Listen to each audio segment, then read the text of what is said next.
started out as a service learning, and we turned it into a course. And so I'll talk a little bit about what Mustard Seed is, who they are, and what the course is about. So initially, it actually started from my daughter, who was in high school. She did a service trip. Mustard Seed is a community in Jamaica. There are a couple different places, but she went to Jamaica and was texting me. It was life-changing. She never wanted to leave.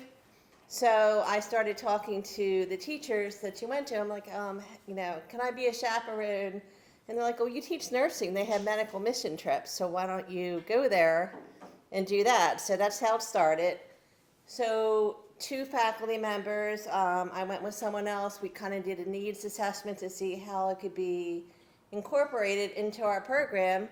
And then as part of the Mission Leadership Academy, we actually decided to turn it into a course. So it's a nursing elective. So the benefits to the course is that it helps the students with financial aid. They can actually, the fee is incorporated. But besides that, there's so much work involved in what we do at Mustard Seed that they really should get credit for it. So turning into a course was a lot of work. We obviously had to develop the course learning objectives for nursing and how to go to the state board. So all that had to be done as well. So it's interdisciplinary. Right now it is nursing and social work. We'd love to have it expand into other professions. There's a limit as to how big the place is where we stay. So we can only have up to 20 people on camp at the same time. So right now it's nursing and social work. But there is another group at Gwinnett that is starting. They're going in summer, and it's public health. And I think they paired with education. And they're going to there's a couple different apostolates there. So I actually partnered with another colleague, and that was our project for the Mission Leadership Academy. So Mustard Seed aligns with the mission of Cathrine Razzi. So Mustard Seed cares for the most vulnerable populations. So a lot of their residents, they actually, people dump them there. They found them on the side of the road. They picked them up. It's children that, for whatever reason, the parents can't raise. Most of them are disabled. It could be cognitive, physical, combination. So they take them in, and there's different apostolates. They usually take them in as children, and then they have, where we were, it was called Jacob's Ladder, is the adult area. So they never, kick them out. So once they're in Mustard Seed, they have a place for life. So Jacob's Ladder is all different villages, and once they're over 18, they'll go to Jacob's Ladder. So Jacob's Ladder is for adults.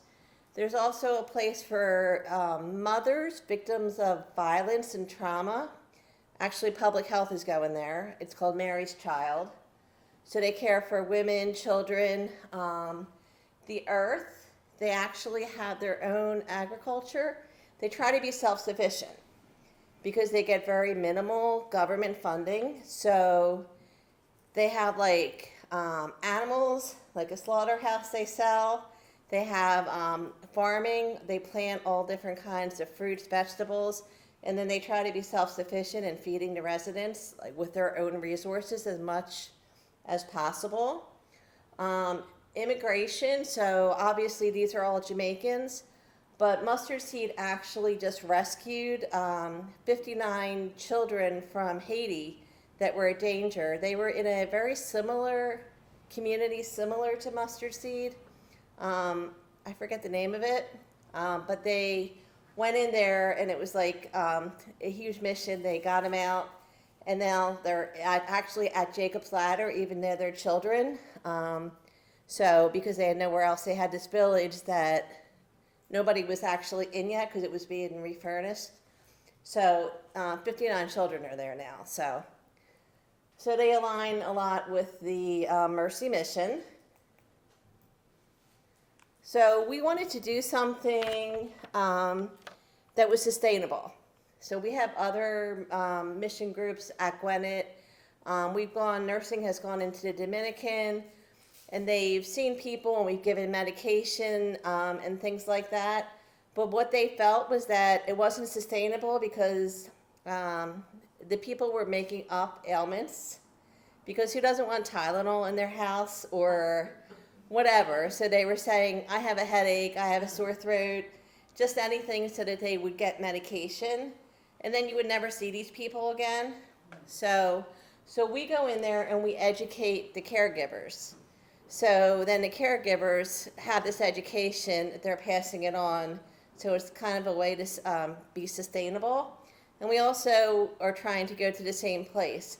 We also don't pick the topics because we don't want it to be what we think they should do or how they, we think they should, what they think.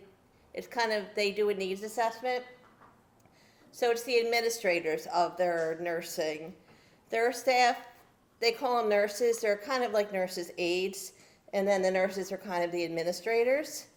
So we ask them, like, what do you need education on? So this past year, it was on universal precautions, which is like PPE, post-COVID, hand washing, which you would think hand washing is so basic, but it's long-term, and they were still having a lot of trouble with, passing from, person to person. Self-care, a lot of the caregivers are burned out post-COVID. So we taught self-care that they can use for both themselves, and also they can use it for the residents as well.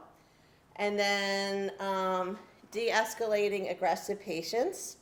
So a lot of their patients, they don't have official diagnoses, but they are like somewhere on the spectrum of autism. So we taught them how to recognize triggers, and if they do see a trigger, what to do, And then as part of that, they had no place to put these residents when they were escalating. So part of our fundraising was that we collected money and we kind of built a sensory room. So somewhere to remove these residents to, with different senses, like a quiet area.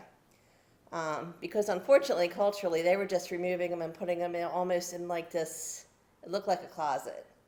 It had some padding seats in it, but it was just like a dark closet. So we kind of worked with them, and we kind of built this sensory area. So again, we made it into a course. So we trained, we trained the caregivers. We developed course learning objectives for both nursing and social worker. Interprofessional is so important for nursing. Our accrediting bodies want us to be working together. So we made sure that the nursing and social workers were part of a team. We also made sure they knew like what the roles were. We had a lot of role discussion, because maybe you're seeing one of the residents and nursing is identifying some problems, usually more physical. Social work's identifying all these other problems. Oops, did I do that? Hit the mouse. Just touch the mouse pad. Oh, I think okay. it went to sleep. Wake up. Wake up.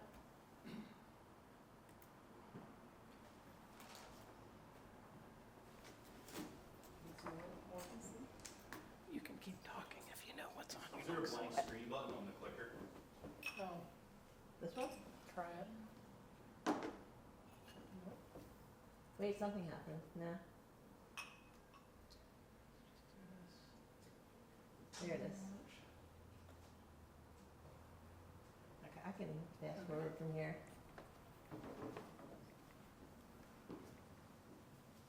Okay. So what is Mustard Seed? So I have a little video here. So basically they're a nonprofit organization. Their home base is in the U.S., but they provide services throughout. They're in Jamaica, Nicaragua, Dominican. They deal with various disabilities.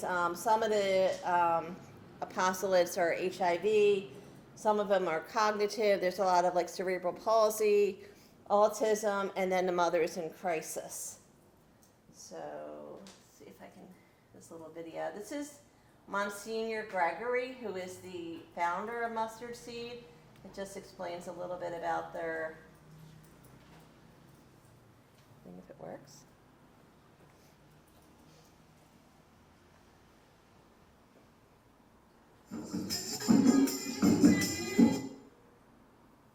Uh-oh.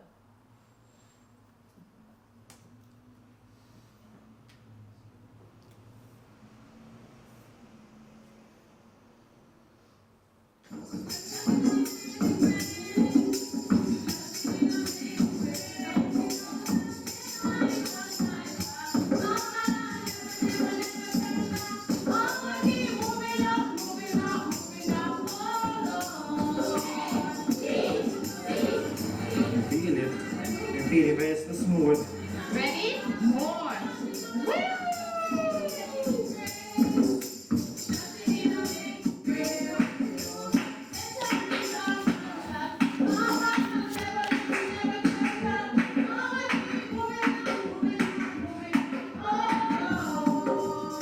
In Jamaica, there are many needs, and the focus we have are on one, children with disabilities who are abandoned, so they are really poorest of the poor. Secondly, children with HIV/AIDS, and thirdly, pregnant teens who have nowhere to go. In each case, we want to promote a sense of dignity by showing the child, whether the child is 2 years old or 20 years old, that this is not the end of the line. We want to make sure the child gets the best benefit. So when they become an adult, they're not an adult that's still abandoned by society, but an adult that can contribute to society. One of our children who came with me for spinal bifida, when he was 5 years old, he's now 26. He is now my main IT person. He has developed his full potential. Mustard seed is my family, and without the mustard seed, I wouldn't know where I would be today, if I would still be alive or, I don't know.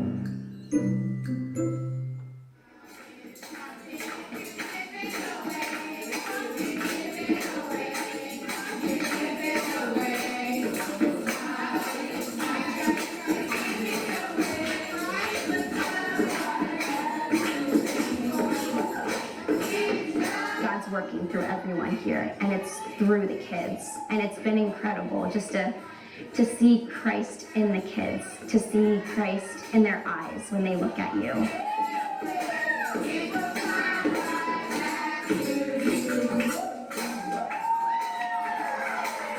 In Blessed Assurance in Montego Bay, almost 95% of our kids are abandoned. And when the kids reach 18, there's nowhere to go. In Jamaica, they could go right back out on the streets because they're no longer children, you see, chronologically. So we got 100 acres donated in Jacob's Ladder.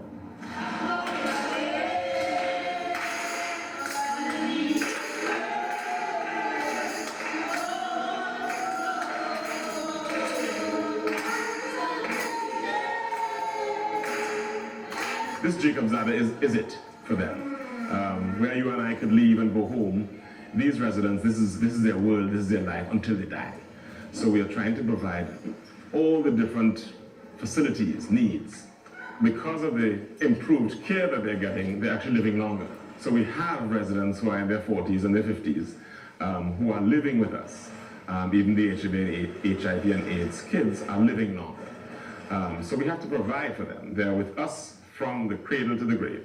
That's the bottom line. So now we have nearly 40 cottages in Jacob's Ladder that we are populating with kids like these. And the hope is to build 100 cottages and do farming, which we're doing, and livestock and sheep rearing and so on, so that we can maintain ourselves. Eventually, when this is complete, we're looking at probably housing maybe 500 residents and almost as many staff. This is a new resident village that's being built, and once it's complete, they'll move some residents here. So we're completing the cottages by tiling. We're doing some electrical work. We're putting gutters in. I have a son with special needs, a son with Down syndrome, and it was the first time it ever occurred to me that there are children with special needs being born anywhere else in the world. And we have so much, and of course, third and second world countries don't have what we have. We have to provide all-round care. It's not a matter of just housing them, but it's different activities, therapies, looking to realize their full potential. Again, especially in third world countries, we don't think much of persons with disabilities. We think they are not productive citizens. We're trying to change that. I met Omar in 2010. He was brought here by his parents who could no longer care for him based on his disability. So he likes to ride his trolley, and the trolley he uses to take soil laundry to the laundry house in the mornings, and that he'll take back to the laundry. He'll take them from the laundry to the cottages in the afternoons. They have potential. They can work in the laundry and work on the farm. But we have to see that, and we have to bring that out of them, and that's what we're trying to do here.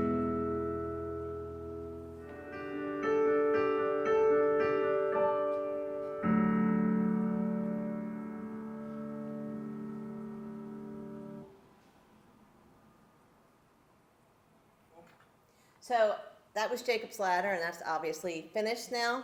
And they actually, the last village that was not done, they had to kind of finish emergently for the children in Haiti. So it is all done, and it's actually awesome to go back and see. They all remember you, which is, I think is amazing, because they remember you by name, because you go back year after year, which is also another neat thing. So again, the mission of Mustard Seed. So on the right, they have their guiding pillars. So the house is caring. So basically, they're making homes for the most vulnerable. And then the hands, that's training. So a combination, we train caregivers, but we also train the residents. So if they're able to, a lot of them will go to work and come back and live in Jacob's Ladder. But then some of them will work at Jacob's Ladder, so in the farm, in the laundry, so they kind of help each other out. So that's the training, sharing, so they share, they share meals. Also, in some of the other apostolates, they're open to the community. So they have a day a week, they have actually school for the community, and we got to see that. That was in Kingston. And then they also have like a soup kitchen where they, once or twice a week, depending on the week, they come in and they offer, hot meals to the residents. And then spirituality is a big part. And it's actually amazing to see, because so many of them are cognitively impaired, but they'll be playing music through the, through the service, or, they have their little maracas that they shake, but they're all kind of part of it. So again, our goal is they work together as a team, so they learn a lot about each other. And again, it's really important for our accrediting body. So there are way more nursing students than social work. That's just the way our university is. We don't have as many social workers. But we did start a model where we take mentors now, because so many of the students want to go back a second year because they bond with the residents. So we let them go back. We take some of their cost away, and they serve as a mentor. So then when we go down to the different villages, the mentors will kind of lead them, because students are very overwhelmed the first couple days before they actually acclimate. Some students have never seen severe disabilities like this, and they don't know. The residents are very friendly, but almost overly friendly, because they come up and they're hugging you and almost like mobbing you. So we had a couple people, the first year we went, it was just us. It was our first year as well. And the students were crying after night one. We want to go home. By the third night, they all wanted to stay, and a lot of them came back the second year, but we thought this mentorship program would help. So, so they learn from each other. They're paired. We divide them as a class into groups. They're paired with one faculty member, and we mix the nursing and social work.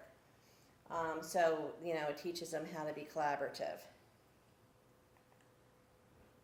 And then service learning. So they learn, we talk about social determinants in health and everything all through our nursing program, but there's nothing like, it's totally different when you're actually there and living it.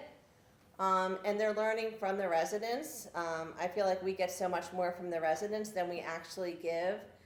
I know Father Garvin, the one priest in the first video, he gives a talk when they have the mass, and, you know, because a lot of students feel like, we feel like we're not really doing enough with the residents. But, you know, he was saying, you know, giving them that one hug, that social interaction for them is so important, because that's their home. They don't really leave outside the walls of, you know, Mustard Seed very often. Once in a while they get to go on a little excursion, but not very often. So they, you know, they learn from each other, and lots of the students keep in touch with these residents. There's a lot of the residents that, if they were in the United States, they would live independently. There's some that are just wheelchair bound, you know, Down syndrome, but like high functioning Down syndrome that would totally be able to, you know, live in the community. One of the females, she runs the computer lab. So we donated a bunch of computers. Actually, Gwinnett donated a bunch of computers for the lab, because she kept calling us and saying, our computers are really bad. She kept saying, really bad. So luckily she has a couple more computers. The guy Sheldon that worked the IT, you know, he works with us and he's always emailing and saying like what they need, different, you know, seeing if we can help them out the next year. So our course is divided, it goes over fall and spring. It's a 3-credit course, so we give 1 credit in fall and 2 in spring. The reason why it's divided, weirdly, is because we travel over spring break, which is the first week of March, usually. And we don't have time to get everything in if we started in January. So we do, it's an evidence-based presentation they're doing for all of their trainings. So first the students have to do a literature search. So they, you know, they do that as part of their group. Then they do a whole lit review paper. So it's, you know, a writing intensive. They have to, you know, use their APA format, all of that. We talk about service learning. We talk about interprofessional roles.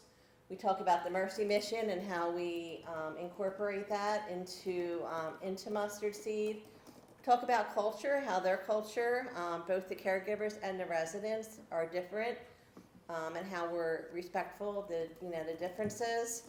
Adult learning theories, because we're teaching the caregivers who are all adults. And then healthcare disparities and social determinants.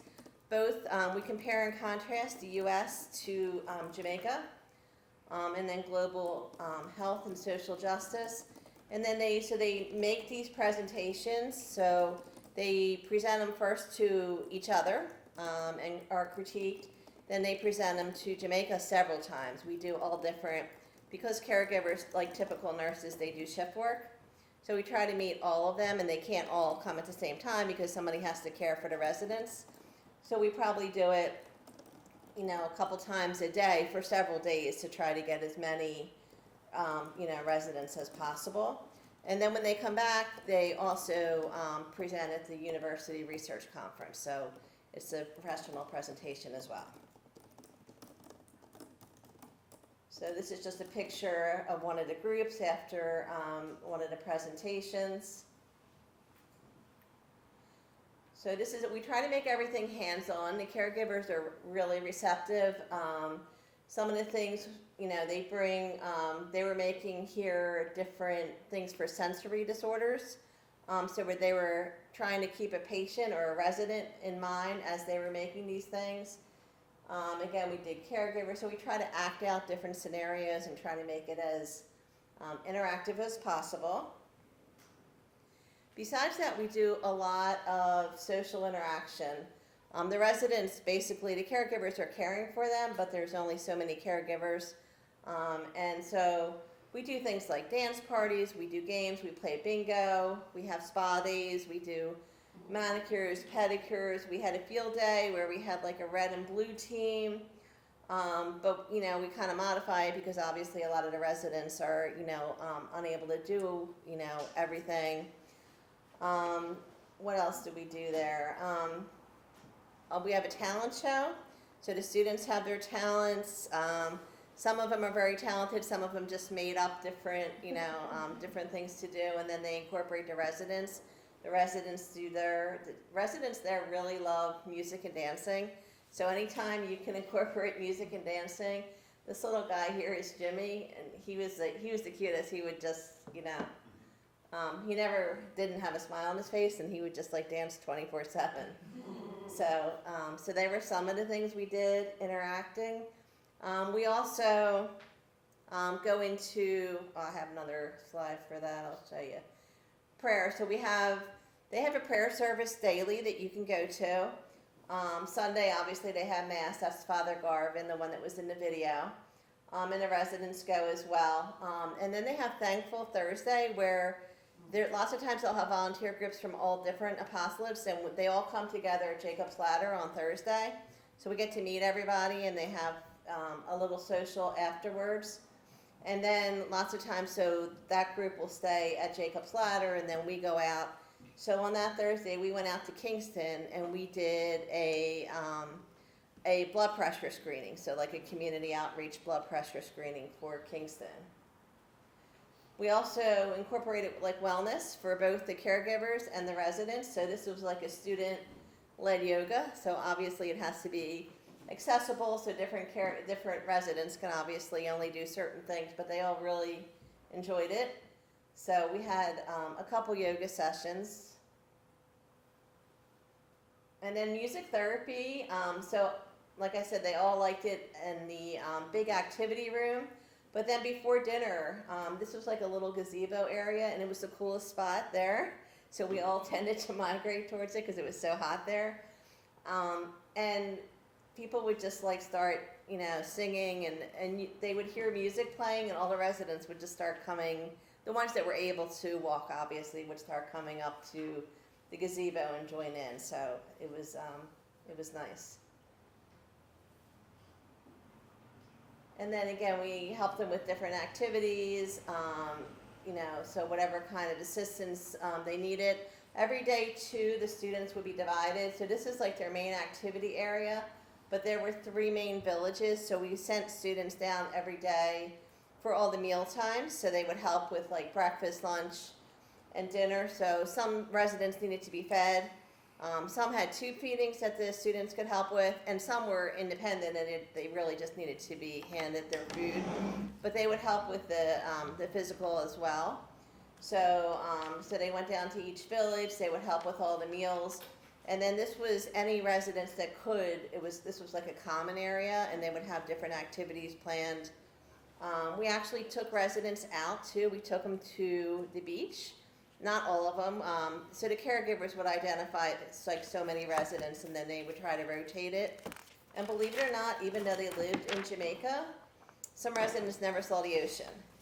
So the one guy we took, Michael was his name, he kept saying, ocean, ocean, beach. That's the only thing he said the whole ride over. And then he got to the ocean, and he was scared because he never saw it before, and it was so big. I guess he was just thinking it was like a little pool or whatever.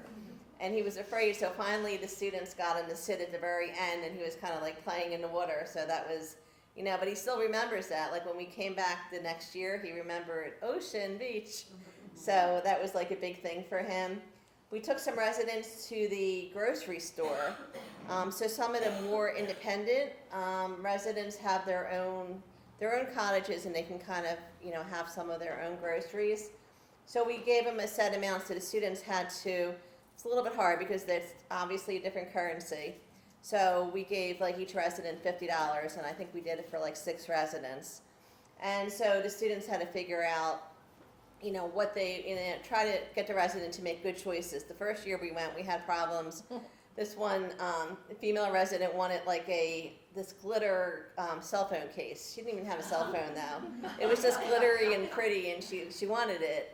And we're like, no, let's try to make, so you can, have stuff to eat. So it was a combination, trying to get them to make healthy choices. They could have some treats, but then they also had to watch the money because they only had so much money to spend. So it wasn't as easy. And then we also bought baking supplies, and we had a baking day where we made like chocolate chip cookies and brownies. We let the residents help us. We actually bought the chocolate chips from the U.S. because the chocolate is so expensive there.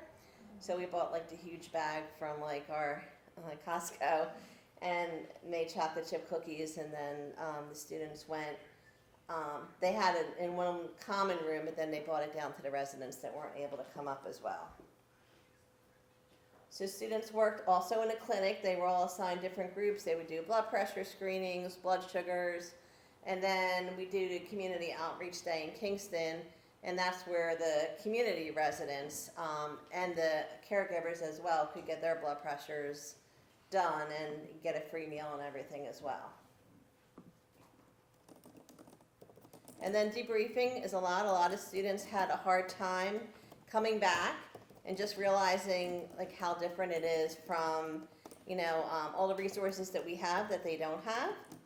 So a lot of them had a hard time. So every night we would debrief, and we would start with going around the table and just having them say like one word, like one feeling. Like, so how are you feeling after today? And in the very beginning, it was nice to see like following through the week. In the beginning of the week, it was like scared, things like that, because they were afraid to go up to the residents. And at the end, they were all crying. They didn't want to leave. They were going to miss the residents. They were so attached to the residents. So it was kind of nice to see how they progressed and how they, how they went on through, through the week. And then when they get back onto campus, we have one last class a couple weeks after we get back, where we have like a big debriefing and kind of like a dinner debriefing to see how they were, if they had any trouble once they got back home, how they felt, because some people just felt like, things like, I don't leave the water running anymore in my shower, because at Mustard Seed there was no hot water and you had like 3 minutes to get a shower and then you're like booted out. So, they felt guilty for taking hot showers, things like that. So we met with them one last time to see, how they were doing. And the groups pretty much, they bonded. They became really close. And a lot of them want to go back year after year. One student went back several times. I think she went back 3 times so far. So, it depends on how many students register as to how many people we can allow to go back. But if there's room, we do allow it.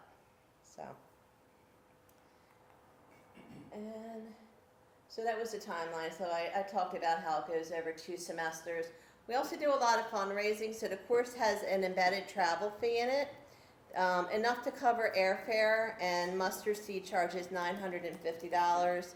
And that covers the cost of like your room and board and transportation. And we have 2 chaperones with us at all times. Chaperones aren't allowed to go to sleep until the students go to sleep. The students we can't go anywhere without the chaperones, because they're really, safety is like a huge thing. So, it covers that. They cover all of our meals and everything. So that covers that, but then we do a lot of fundraising. Students can fundraise to raise the course fee, but then we fundraise on top of that to try to meet some of the needs that Mustard Seed has. So our focus this year was for, we were trying to bring supplies for a sensory room, because that was what they, felt like they really wanted to focus on this year. So we did a bag bingo, some other fundraising, and so we bought supplies for that. Besides that, the caregivers don't make a lot of money there either, so we donations of scrubs for them, some, essential oils. That was part of the self-care, so we gave some of the caregivers essential oils. And then they need all sorts of medical supplies, like tube feeding supplies, adult and children diapers, and then they also want things like games, toys, so there's so many needs if you go on there. We actually sent a barrel ahead of time with a lot of supplies, and then we had so many suitcases on top of that. So that was actually part of our fundraising, covered some of our luggage expenses, because we all had a couple suitcases, and so we would bring, half the suitcase would be supplies, but then lots of times we would get donations of old suitcases and just leave them there. So we bring a supply full of whatever, medical supplies, and just leave it there. So, and this was, so the first 2 years we had the President's Mini Grant, so that helped get us started, and then the course fee, and again, fundraising. That's it. Anybody have any questions?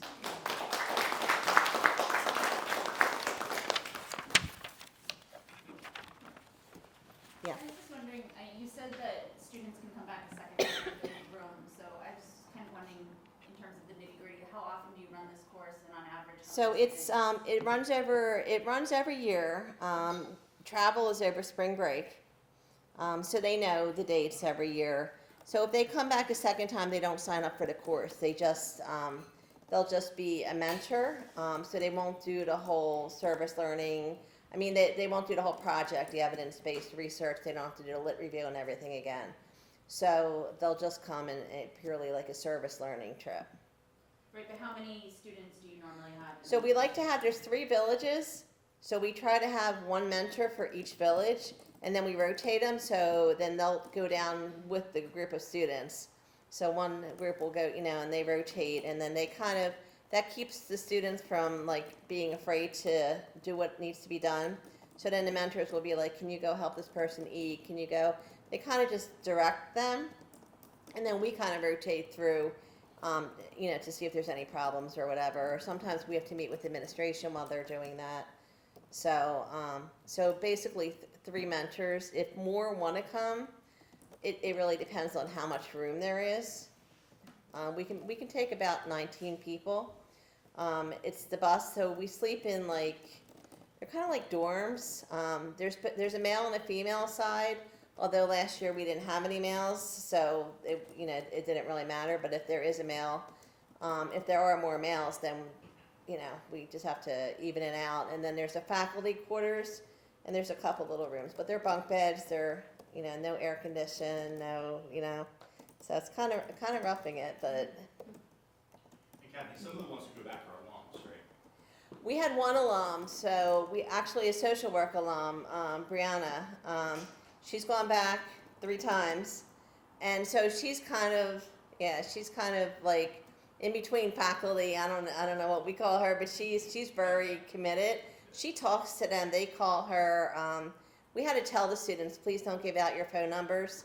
You can connect on WhatsApp or whatever, because the residents have no conception of time. They're really good people, but they're sitting there. To them, time's nothing. They're just in Jacob's Ladder all the time. And they call the students nonstop. So the first year we had that problem, and they still, to this day, call the students.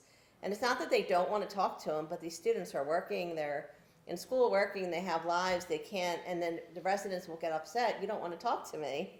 Like, yes, I do. Can you call back, or I'll call you when I have a chance or whatever. But,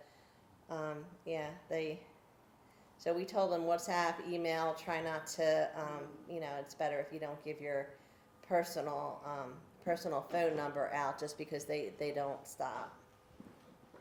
What do the course fees cover? The course fees basically is your travel. So it's like airfare.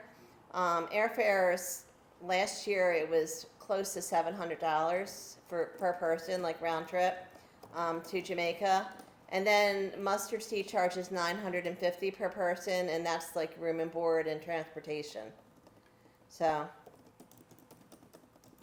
I'm curious about the activities that you do with them during the week. Is that something that they give you the parameters to? So we have, they make a calendar for us, but it's interactive. So we say some things that we want to do. So there's certain things that they love their talent show. So a lot of groups that come in will do a talent show, but we told them we want to do baking. We told them we want to do, there were no mirrors or pictures in any of the cottages. So we bought like Polaroid cameras, and then we bought little picture frames. So that was an activity we did. And then, so we helped them make the picture frames for the residents that couldn't make them. The students would just make them.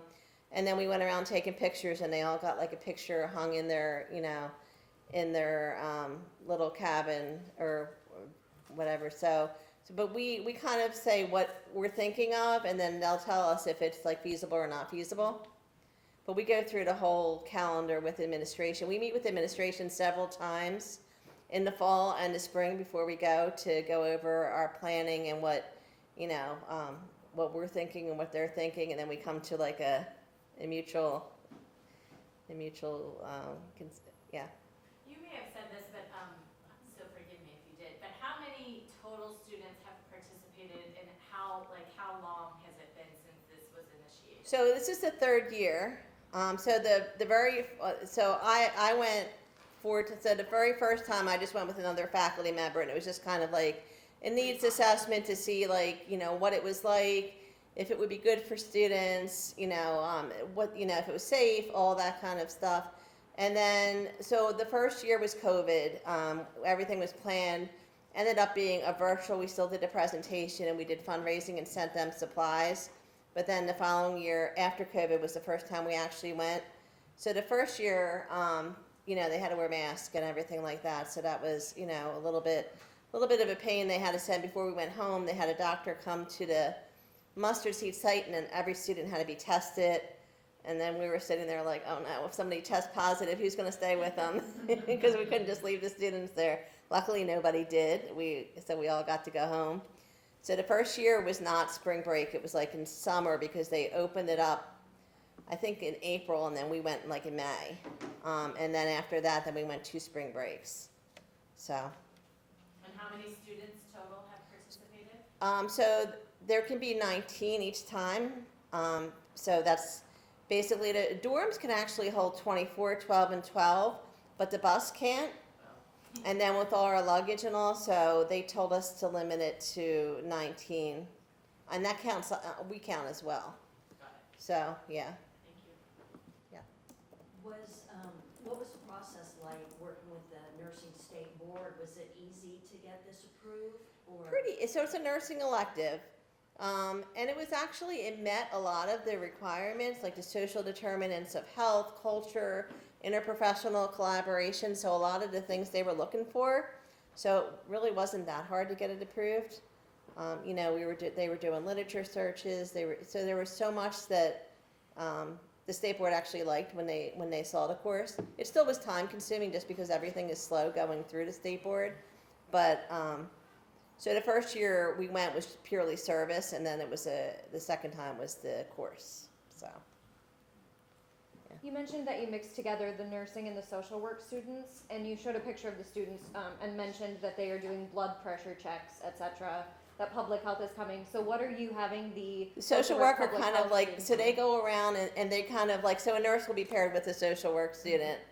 And the social work will write the numbers down. They have cards, so if anybody was like high or whatever, they flagged them. And they also have like a clinic like a free clinic that the residents follow up with. So the social work students kind of did that part, whereas the nursing students did the actual blood pressure screening. But social work still got involved, and they helped feed the residents and all that kind of stuff as well. So it's just not the actual blood pressures. Thanks. I'm sure we could have taught them, but there was enough nursing students that we didn't need to. So. I love the I forgot the name, the room, Sensory room? the sensory room. So I know the students, both they try to build the sensory room in Jamaica, but then the social worker student, her project, and she was working, and she came to my office and we were talking about it, because she realized, well, Gwinnett doesn't have a sensory room, and it's something that we would definitely benefit from. So right now, her goal before she graduates next spring is to find and create a sensory room. Yeah, that's at great. Gwinnett. So it's this beautiful kind of connection of like realizing a need abroad, but Right. realizing that as much as we have so much, we still are also in need, and we can learn from the side as well. The sensory room actually came by, so the students were just going around getting people ready for dinner, and we're like, where's so-and-so? And one of the caregivers was like, he was acting up, he's in the room. And we're like, what room? And we opened up, and it was like a dark closet. And literally people left, like, we were crying, like, but we were like, all right, well, so we're visitors here. We can't yell at them. We have to be respectful of their culture is different than ours. So what can we do to change it, but still be welcome to come back? So we had this discussion about having a place where they can go. And so that's where this whole idea of the sensory room came from. So it was hard just not, saying something to the caregivers. But again, we're guests, and it's totally different. In their mind, the caregiver was, not the caregiver, the residents were like acting out and hitting other residents. They were trying to keep the other residents safe. That's what they do with them. There's only 2 of them for all these residents. So in their mind, they were keeping the residents safe, but then we're like, you can't just lock people in a closet like that. So they weren't locked in, but the door was closed and there were like no windows or anything. So it was pretty shocking when we saw it. So, but we were happy that we were actually able to change it and make, make something positive out of it. So, yeah. I appreciate that the students are providing education for the caregivers. I think that's a really, really nice way to engage the students in terms of their own education and passing that on. What are some of examples of like the types of education they offer to the caregivers? So this past year we did de-escalating aggressive patients. So again, that was like a lot of the residents are on the spectrum, some, autism. So recognizing like triggers that, residents are getting, to the point where they need to be de-escalated, and then what to do when you see these triggers. Again, we did self-care, we did the universal precautions, trauma-based care.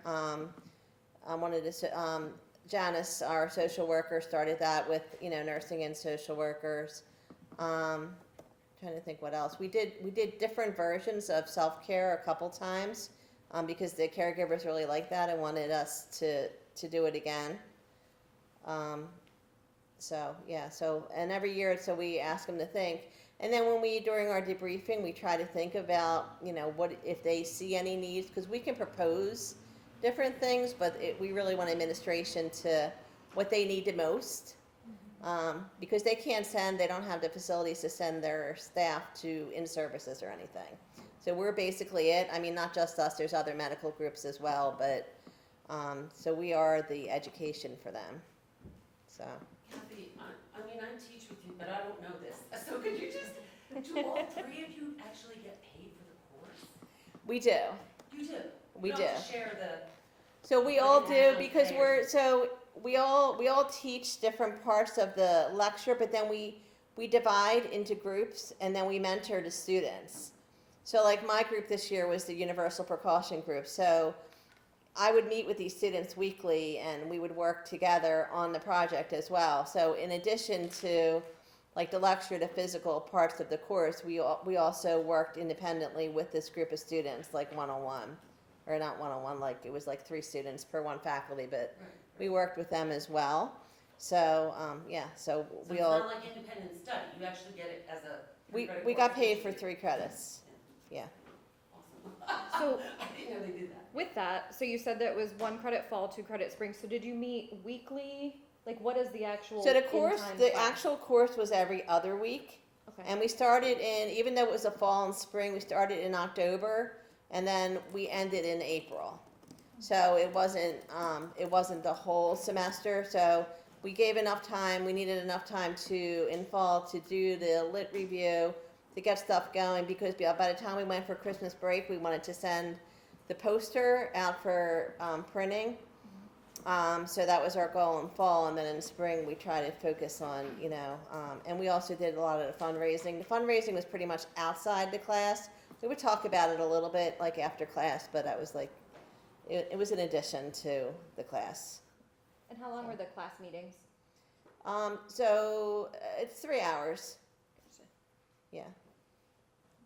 So you talked about incorporating other disciplines or other, I wonder if music is one that you. I'm thinking, I didn't know that music therapy easily. Music talent show.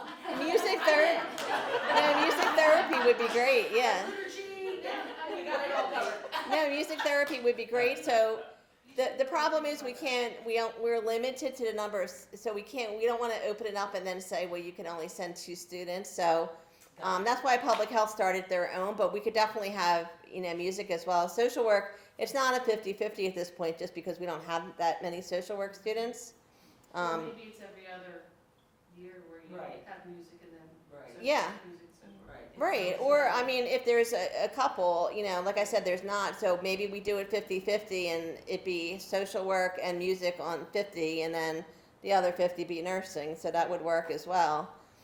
Physical therapy would also be great, or there are physical therapy groups. Yeah. We don't have that yet. We have occupational therapy that wants to go. Yeah. And like I said, public health is going. There's so many needs to do. The problem is there's one spring break that we have. So the public health, they're going in summer. I personally could never do summer there. It's too hot, I would die. It's hot in March, so I can't imagine what August is like. They're going in August. August in Jamaica is, like I said, there's no air condition. There's not it's just really, I think that would probably be torture for me. They're going to a different community with different needs. Right. I think it's They're going to Mary's. psychology. Yeah. They're going to Mary's Child, where are the mothers with the traumatized mothers with either pregnant or newly delivered. So that's where they're staying. HIV positive is in, I think it's called Jerusalem, so it's like up in Kingston. But some of the adults could come to Jacob's Ladder. So, yeah, there's all different apostolates, but we felt that Jacob's Ladder was the best for nursing because they have the clinic that we can work through. It's the biggest one, so it's the best for the caregivers, plus all the caregivers, they kind of converged at Jacob's Ladder on Thankful Thursday. So then we felt like we had the best chance of getting the most caregivers there. So it was the best opportunity for us, for nursing, to be at Jacob's Ladder. But the other places are great as well for other needs. So. Thank you.